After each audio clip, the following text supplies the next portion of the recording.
Nakuha sa usa ka hulagway nga mikatap sa social media ang usa ka barangay vehicle nga gigamit sa pagbutang og campaign posters sa partido kusog panaghiusa ngadto sa kadalanan sa barangay Careta ning Dakbayan sa Sugbo. Gani makita sab sa litrato nga nagbarog luyo sa sakyanan ang kasamtangan nga konsehal sa Dakbayan sa Sugbo, Jerry Guardo.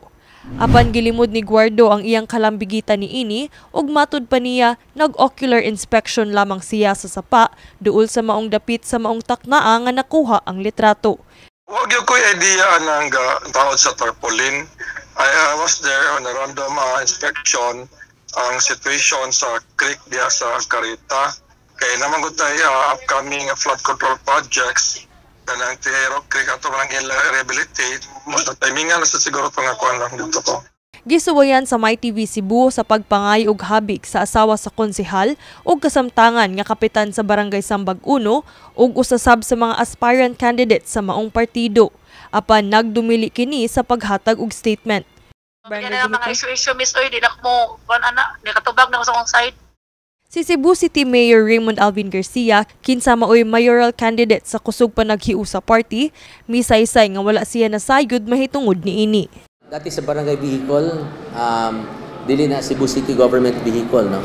So, dili ko aware because that is barangay Sambag 1. So ilahan na wa koy kuan. If there is a complaint against them, they will answer, no? But ako as mayor, I discourage. Muhangyo na natin ita sa mga barangay nga even kung giabangan na ayaw na lang tingalit na og paggamita for political purposes because it will always be misconstrued. Bisan pa man siyang pagpahinumdum sa paglikay sa paggamit sa mga barangay vehicles alang sa mga personal nga katuyuan sa mga politiko, walay planong mopahigayon og investigasyon ang mayor kalabot niini. Ang kaatbang ni Garcia sa umaabot eleksyon, City Councilor Nestor Archival, mipadayag siyang pagkontra sa nahitabo.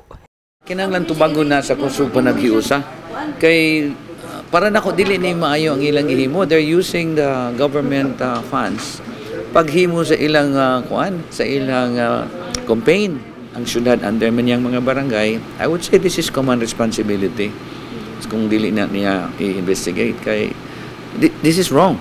It would be unfair because it's not only sa ako sa tanan nga mga kandidato nga ning lansar. Yeah, this is something kung ang truck ni gamit either barangay or sa city, disadvantage ni sa mga tao nga nagbayad og tax. Kini si Queenie Holigon alang sa MyTV Cebu.